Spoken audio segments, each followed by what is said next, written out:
एक दिन भगवान पेड़ से अकेले बैठकर उठ के साथ आ रहे थे, उनके कंधे पर दोस्त की तरह बात करते हुए आए कि तुम्हें कोई इच्छा हो रही है? कहते हैं हाँ माँ। कहते हैं तुम्हारी इच्छा पूरी करो, इच्छा तो करो। हम इच्छा क्या करते हैं? संसारिक। हम इच्छा क्या करते हैं? जो दुखदायी है। हम इच्छा क्या करते हैं? जो नष्ट होने वाली है। उस नित्य परमेश्वर को प्राप्त करने की इच्छा तो करो, उसके भजने पूजने की इच्छा करो। भगवान कहते हैं तुम्हारी इच्छा पूरी करेंगे। एक दिन भगवान निकले, उनको बोलते हैं तुम वो वाले मंदिर में जाके बैठ जाओ, वहां पर अगर तुम्हें कोई कुछ कहेगा तो तुम हाँ करना। कहते अच्छा जी। जाकर बैठ गए। इतने में अचलपुर की रानी वो मंदिर में पूजा करने गई। उसने नमस्कार किया, प्रदक्षिणा करते वक्त वहाँ के पुजारी को पूछती है यहाँ पर कोई सिद्ध साधक कोई पुरुष आए हुए हैं क्या? क्यों कि एक नियम होता है कि मंदिर पे जाने के बाद अपने हाथ से कुछ ना कुछ दान किया जाए। चाहे रोज जाओ, चाहे हफ्ते के बाद जाओ, चाहे महीने के बाद जाओ, कुछ ना कुछ श्री कृष्ण अर्पण करके दान करना ही चाहिए। ये व्यवहार धर्म नियम अन्य धर्मों में भी है। वो पुजारी कहता है हाँ ये बैठे हैं। उन्होंने जाकर कहा आप हमारे घर आइए भोजन करने। पहले चुप रहे, फिर याद आया कि भगवान ने कहा था कोई कुछ कहेगा तो हाँ कहना। कहते अच्छा। अब रानी के घर में किस चीज की कमी है? उसने सुंदर रेशमी आसन बिछाया, उसके ऊपर भंडारेकार बैठ गए हैं। बैठने के बाद उसने हीरे मोती रतन ज्वारा जो भी निकाले उनकी पूजा करने लगी। तो कहते हैं मेरी मत कर। क्यों? कहते हैं मेरे भगवान श्री चक्रधर जी मेरे साधन दाता परमेश्वर अवतार बाहर एक पेड़ के नीचे हैं, उनकी कर रहे हैं। अच्छा आपके भी कोई गुरु जी हैं? नहीं है। तो मैं बुलवाने के लिए भेज देती हूँ। कहते हैं नहीं। मैं भंडारेकार जी गए, साथ में उनका एक आदमी लिया, भगवान को लाए। भगवान की सुंदर 32 लक्षणी मूर्ति, चांपे गौर मूर्ति, वो देखते ही रानी बड़ी व्यथित हो गई। उसने तो अपने आप ही बुद्धि, जहाँ प्यार होता है, जहाँ श्रद्धा होती है, जहाँ ज्ञान होता है, अपने आप स्फूर्ति भी होती है। उसने वहाँ भगवान के लिए ऊंचा आसन बनाया, उसके ऊपर रेशमी वस्त्र बिछाए और सुंदर सुंदर हीरे मोतियों वाले गहने निकाले, थाली में भर के सामने रखे। भगवान कहते हैं तुम रानी हो, किसी पर पुरुष को संबंध हाथ नहीं लगाते। अगर राजा को पता चलेगा तो अच्छी बात नहीं है। तुम बताओ, ये भंडारेकार करेंगे हमारी पूजा। भंडारेकार ने रानी के कहने के अनुसार ये गहना कान में पहनाओ, ये गले में पहनाओ, ये उंगलियों में पहनाओ, ये पैरों में पहनाओ, ये अंगूठों में पहनाओ, ये उंगलियों में पहनाओ, ऐसा सब कुछ बताया। और जो भंडारेकार के लिए निकाला था, भंडारेकार ने वो भी अपनी तरफ से भगवान को पहनाए। फिर सुंदर सोने के थाली में भगवान को भोजन खिलाया, सुंदर वस्त्र अर्पण किए। और वस्त्र अर्पण करने के बाद भगवान ने उठते वक्त वो वस्त्र वहीं छोड़ दिए, वो गहने भी उठा के नीचे रख दिए। और दोनों गुरु चेला, भगवान और भगवान के भक्त दोनों निकल पड़े। वो कहती है जी ये तो मैंने दान दे दी हुई चीजें हैं, ये तो मैं दोबारा अपने भंडार में नहीं डालूंगी। भगवान कहते हैं इस मंदिर के कार्य में लगा। वो रानी ने निर्वाणेश्वर के मंदिर में वो पैसा लगवा दिया। भगवान फिर निकलते वक्त फिर भंडारेकार को कहते हैं तुम्हारी इच्छा पूरी हुई। ये मनुष्य जन्म का साध्य है, लक्ष्य है, ध्येय है। सिर्फ आना, 2 बच्चे पैदा करना, खाना पीना, जीवन गवा के चला जाना और उनकी ममता में रोते रोते चला जाना। वो तो आज भी मरा ही हुआ है, उसका जन्म होना ना होना बराबर है। जन्म अगर लिया है तो ईश्वर को दो, थोड़े दिन तो दो। कौन से दो?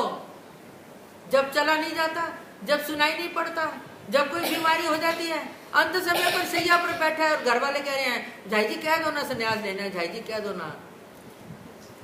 वो उस वक्त दर्दों में तड़फ रही होती है कोई, और उसको जबरदस्ती हम कहें संन्यास लेना। संन्यास मतलब क्या है? खेल है? खेल नहीं है।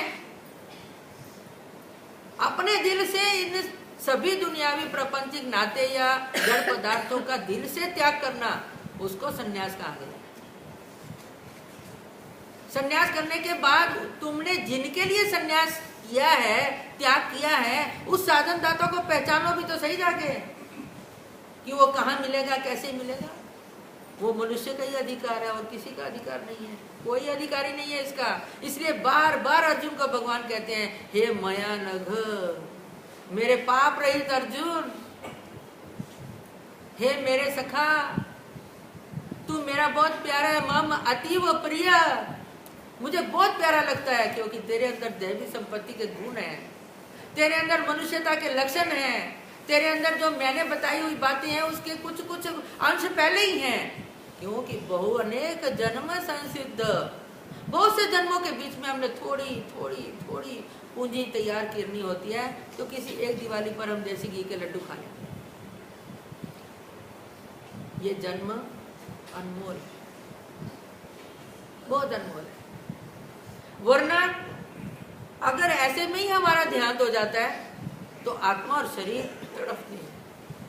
यक्षदेव बाबा जी के वहाँ रिद्धपुर में एक हंसा भाई जी थे, गायिका थी अच्छी, पंजाबी भाई जी थे, जम्मू के।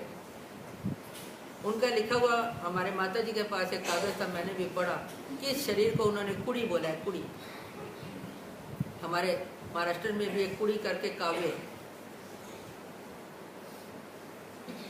तो आत्मा जब निकलती है तो वो शरीर उसको कहता है, छड़ के न जामीनी, मुझे छोड़ के मत जाना।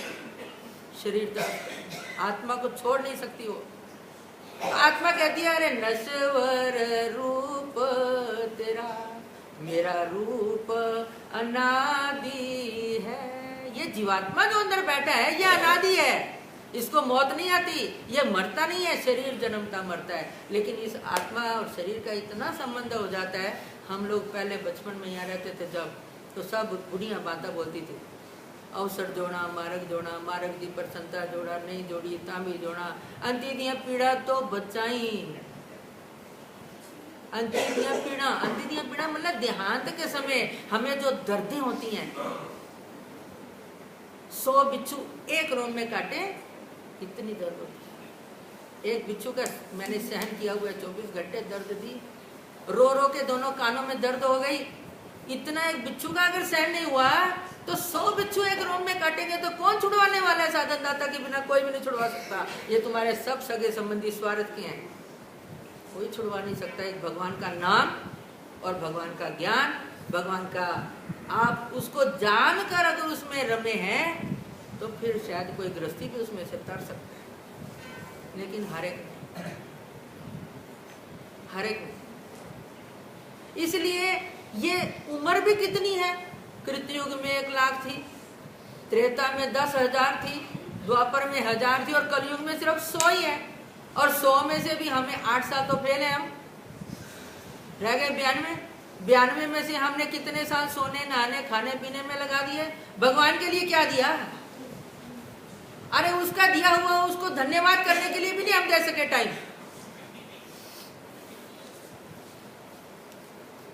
बच्चों का नाम लेते वक्त मैं कहती हूँ कि तुमने नाम लेना क्यों है? कि तुम्हें इतना कुछ उसने दिया है, उसकी शुक्रिया अदा तो करो। इतनी देर तो उसके सामने खड़े होकर हाथ जोड़ के बोलो, भगवान तेरी बहुत शुक्रिया है। इतना भी समय लोगों के पास नहीं है, तो उसने मनुष्य जन्म लेकर क्या किया? यह अनमोल मनुष्य जन्म में आकर अगर हमने परमेश्वर को नहीं पहचाना, उसके ज्ञान को नहीं पहचाना, उसके ऊपर हमने अमल करने का प्रयत्न नहीं किया, तो हम अंधे, लूले, लंगड़े, बहरे या पागल जलों के बराबर ही हैं।